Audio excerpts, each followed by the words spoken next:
ประกอบคำเห็นใส่รัฐธรรมนูญฉบับปรับปรุงปี 2025 ในบางมาตราคือดังต่อไปนี้ มาตราที่ 7 อยู่ในมาตราที่ 7 นี้เนาะเขียนไว้ว่าแนวลาวสร้างชาติสหพันธ์นักรบเก่าลาว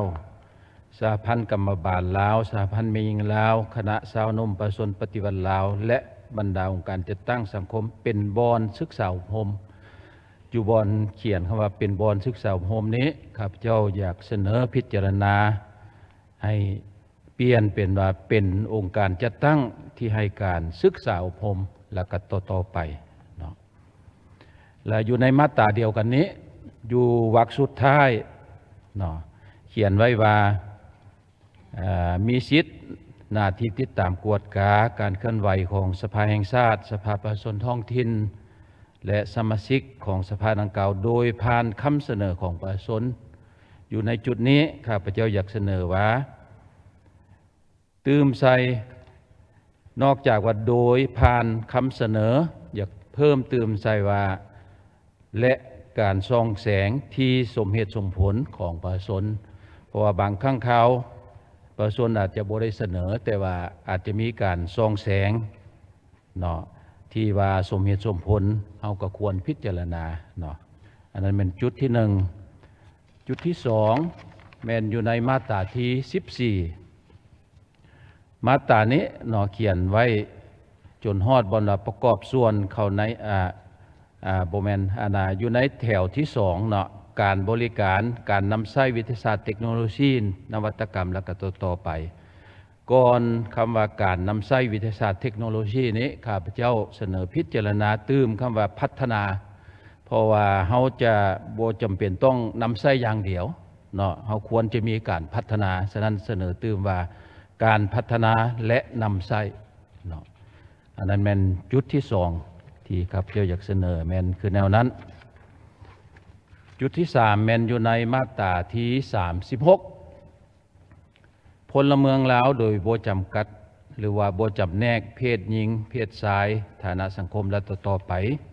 อยู่จุดนี้บ่จำแนกเพศหญิงเพศชายเนาะตัวนี้ครับเจ้าเสนอเขียนรวมเลยว่าบ่จำแนกเพศสิได้บ่เนาะก็เข้าใจอยู่ดอกว่าตอนนี้เนาะรัฐธรรมนูญหรือว่ากฎหมายของพวกเขาก็ครับยอมรับแต่2เพศแต่ว่าในอนาคตคันสมมุติว่าเขาเปิดกว้างไว้ว่าโดยบ่จำแนกเพศเนาะอาจจะเป็นการดีกว่าบ่เนาะอันนั้นเป็นจุดที่3จุดที่4แม่นอยู่ในมาตราที่40เนาะมาตราที่40นี้อยู่วรรคที่2เขียนไว้ว่าผู้ที่ออกแรงงาน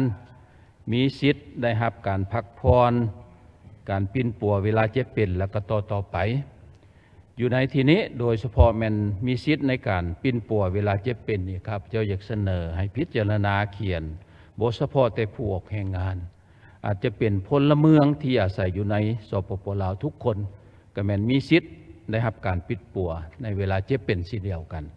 เนาะฉะนั้นข้าพเจ้าอยากเสนอให้พิจารณาอยู่จุดนี้ตื่มอีกจุดที่4ข้อที่4แม่นว่ามันมีบางมาตราเนาะที่ข้าพเจ้าคิดว่าเขาสามารถ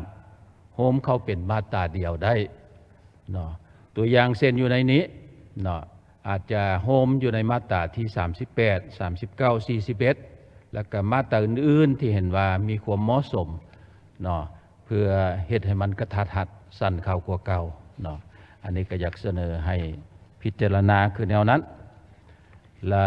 อยู่จุดสุดท้ายแม่นอยู่หน้าที่23มาตราที่103เนาะมาตราที่103มาตรานี้เขียนไว้ว่าการกวดการรัฐแม่นการเคลื่อนไหวขององค์การกวดการรัฐในการกวดการจัดตั้งปฏิบัตินโยบายกฎหมายภาระบทบาทสิทธิหน้าที่ความรับผิดชอบของการจัดตั้งและพนักงานพร้อมทั้งเสนอวิธีการต่อไปอยู่ในนี้มีคำว่าการจัดตั้งและพนักงานข้าพเจ้าอยากเสนอเพิ่มใส่ตื่มว่าพนักงานรัฐกรทหารตำรวจพนักงานวิสาหกิจและก็ต่อไปให้มันสอดคล้องกับมาตราที่106 ที่เพิ่นเขียนไว้ว่าพนักงานรัฐกรทหารตำรวจแล้วก็ต่อไปเพราะว่าคันใส่แต่พนักงานเฉพาะอยู่บนนี่ซื่อๆอาจจะบ่เพียงพอเนาะ